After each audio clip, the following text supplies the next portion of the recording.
Existen 3 denuncias por violencia, por maltrato familiar que Claudia Cueva, pareja de Secada, le interpuso. Según ella, ahora estas han sido manipuladas por la policía. Ella se ha retractado y dice que todo ha sido por su mal carácter. Rosario Sacieta está aquí. Ella tiene mucha experiencia con estos casos y con el patrón que se presenta normalmente. En principio, ¿qué es lo que lleva a una mujer a hacer una denuncia? Todos tenemos peleas conyugales y fuertes, pero no por eso vamos a ir a denunciar a nuestros esposos. Cuando tú, te agradezco mucho por la entrevista, Mabel, cuando tú llegas y estás frente a la estación policial, ya han debido ocurrir algunos sucesos que han sido perdonados. Cuando tú llegas a la estación policial es porque realmente necesitas tutela del Estado. Las comisarías, las estaciones policiales son como las postas de la justicia. Entonces, para que un policía tome tu denuncia, ese es otro asunto. Es decir, muchas veces los policías, por lo atiborrado, a veces lo cansino del tema, dicen, anda, arregla con tu marido, ¿no? Claro. O necesitan que tú le lleves el ojo en la mano y decir, mire, me ha dejado tuerta.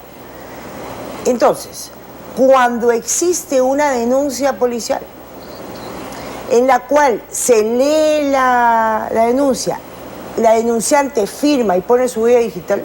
Porque tiene que firmar y tiene que leerla. Porque tiene que firmar y porque tiene que leer. Y no una vez, sino varias veces. Este asunto es probablemente un tema certero. Es decir, yo he visto la segunda denuncia en la cual la pareja acude a 2 suboficiales que están en un patrullero y le dice, por favor, acompáñenme a mi casa. Qué suerte ha tenido esta víctima, porque lo han acompañado y ha podido rescatar a su niño o a pedir que le entreguen a su menor de meses. Entonces, el patrón de una mujer agredida es, yo te denuncio, el agresor se arrodilla, pide perdón. Me desisto, te perdono. Te denuncio, te perdono, me desisto. Y es un círculo vicioso. ¿Pero por qué? ¿Por qué la mujer se retracta en estos casos? Codependencia. Los estudiosos dicen que hay codependencia en las víctimas de supuesto maltrato de violencia doméstica. Mira, nadie se levanta, Mabel, un día y dice voy a asesinar a mi mujer. Todas esas mujeres que salen envueltas en bolsas negras y son puestas en camionetas de la DININCRI, empezaron con un grito, empezaron con un insulto, porque el agresor tiene un prototipo de comportamiento. ¿Cómo es un agresor adolescente? Le dice a la chica, dame la clave de tu Facebook, dame la clave de tu Twitter. El control. El control. Quiere el control. En realidad, la violencia es un control, un dominio entre el hombre sobre la mujer. La violencia no son solo moretones y golpes. No, las heridas del alma. Cállate, ignorante. Gracias a mí tú comes. Tu familia son unos zarrapastrosos.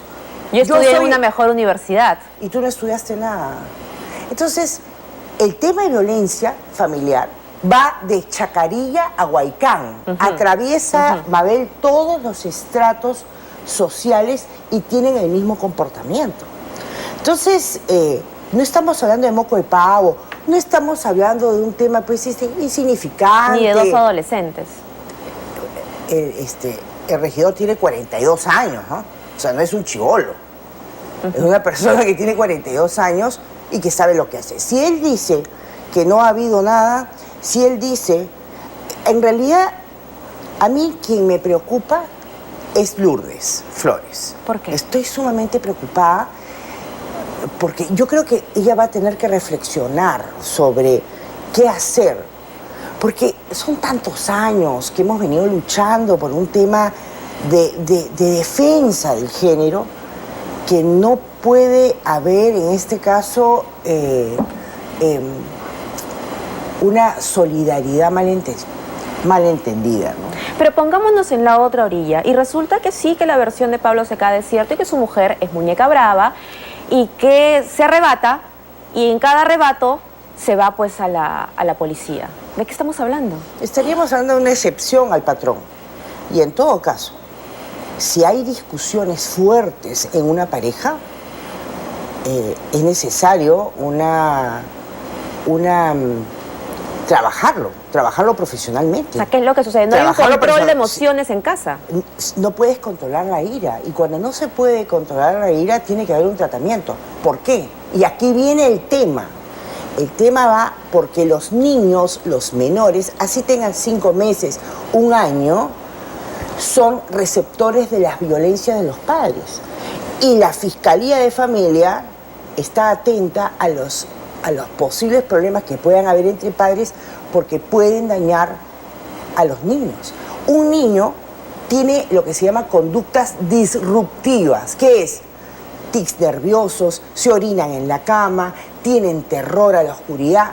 Todos esos síntomas son cuando los padres discuten, se agreden. Entonces, la ley dice de que la violencia familiar no solamente es pegar, es que un niño reciba no solamente el golpe, sino vea y presencie temas violentos entre los padres. Eso está catalogado como violencia familiar indirecta. Pero Charo, nosotros hemos visto a Claudia Cuevas sentada en vivo, diciéndonos con mucha tranquilidad que esto ha sido un problema menor, que está solucionado, un poco sonriente inclusive, y al final diciendo que bueno, que la familia tiene que estar unida en este caso especialmente porque él está pues candidateando o es precandidato a la Municipalidad de Lima. ¿Por qué no creerle?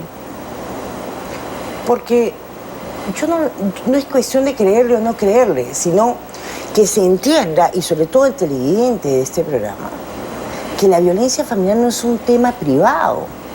Esa actitud de venir y decir no ha pasado nada donde sí pasó, o no es nada, es simplemente un síntoma de una codependencia. Ella se ha sentado, ha venido desde Piura, me dice, para señalarle a la ciudadanía que esto no es cierto. Entonces, ¿qué hay de las denuncias anteriores? Y puede ser que una mujer realmente se crea ese cuento de que no pasa nada, a pesar que efectivamente sí existe violencia familiar. Sobre todo las mujeres de sectores altos es bien complicado asumir el tema de violencia familiar. Por la vergüenza. Por la vergüenza y la presión social. La mujer que tiene niños dice, bueno, en definitiva, doctora, yo lo hago por mis hijos. Gran error, Mabel, gran error, porque los hijos son como unas esponjitas que huelen y que sienten esta violencia. Creo definitivamente que no estamos hablando de temas triviales. Esto no son escaramuzas, sino es un tema que involucra al Estado. ¿Cómo puedes decir que eso es un tema privado? Esto es un tema privado, porque el Estado tiene que poner plata y presupuesto para las comisarías, para las estaciones, las postas médicas. Entonces, desde que una mujer va y acude a un patrullero, ya el hecho del traslado, ese es un costo presupuestal. Tú conoces estos temas, los ves a diario. ¿Es posible que la policía pueda cambiar la manifestación? No. Si alguna vez la cambia en beneficio del agresor. Pero es bien complicado que aumenten el tema de la víctima, muy complicado. No. Y es posible, él dice que no sabía absolutamente nada de estas denuncias. ¿Eso es posible también que no haya sido, se notifica? Se notifica, lo notifican. Lo notifican. Esto tienen que hacerse un perfil psicológico. O sea, aquí esto se deriva de la Fiscalía de Familia y allí le hacen un perfil psicológico al agresor, a la víctima, y luego el fiscal puede decidir ciertas medidas de restricción. O sea, supuestamente esto estas va denuncias... más allá si quiere o no la víctima decir, pero esto ya se inició. Claro, una vez que uno denuncia, el proceso sigue, o es posible que ella lo pueda detener en la comisaría. En la comisaría no se puede conciliar, se puede conciliar en juzgado. Ajá. Pero en la comisaría no se puede conciliar. Entonces estas denuncias siguen su proceso. Seguirá su proceso. Pero más que nada, más allá de todo, yo quiero el ruido político a mí en este momento no me concierne. Creo que lo que sí me concierne es defender lo que hemos conseguido en estas últimas décadas. Somos el 51% de la población en el Perú y el 64% de esas mujeres que tú has visto asesinadas, envueltas en bolsas de plástico, han sido asesinadas en su casa. Entonces, esto requiere una acción inmediata del Estado para los niños, para los agresores.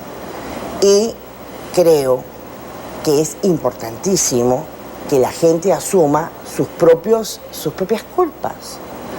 Tú no puedes estar echándole la culpa de tu propia ira a factores externos. Que si han utilizado no lo sé, pero los hechos van demostrando de que hay un carácter agresivo que hay que ser controlado. En todo caso, soslayar este tema y no investigarlo es una burla, creo, para todas las mujeres que día a día viven con la violencia familiar y tienen terror de siquiera ir a la comisaría a denunciar a sus parejas. Por supuesto, ayer en la mañana, y hoy día salió en el noticiero, una mujer ha sido enterrada por su expareja. La asesinó y la enterró y punto, y se acabó la historia. ¿Y qué? ¿No vamos a salir nosotros en favor de eso? ¿No vamos a salir en defensa de que a la mujer no se le puede insultar? Y la mujer tiene que entender que lo mejor para él es retirarse frente a un agresor. Que tú no puedes decir, por mis hijos, yo voy a aguantar a un agresor. No lo hagas, cariño. Siempre hay una salida. Siempre hay una amiga que te lleva hacia el lugar donde existe la libertad. Y la libertad es simplemente poder respirar sin angustia. Fíjate tú, Mabel, ¿cómo será esto? Que en Brasil había una señora, María da Peña. María da Peña era una biofarmacéutica casada con un colombiano, economista y universitario, profesor universitario. Bueno, el hombre la atacó dormida fingiendo un asalto y le metió unos disparos. Ella quedó parapléjica. Y luego de eso, como no la mató, la intentó electrocutar. Pasaron 9 años y el agresor recibió 8 años de prisión y solamente estuvo 2 años en la cárcel. Esto terminó en Derechos Humanos y Derechos Humanos opinó que el Estado había sido absolutamente indiferente y que no había respondido a esta violencia doméstica. Lamentablemente esto se ve todos los días. Todos los días. Y no cejaremos, porque yo lo que quisiera es irme de este mundo con este tema resuelto. Ojalá que las pocas fuerzas que uno pueda tener, a todas hay que cerrar filas, a todas. No pueden haber agresores que dirijan nuestro destino, porque quien no puede tener armonía en su casa, no puede conducir una ciudad. Perdóname, pero no lo puede tener. Muchísimas gracias. Gracias, Con esa última Mabel. frase nos quedamos. Vamos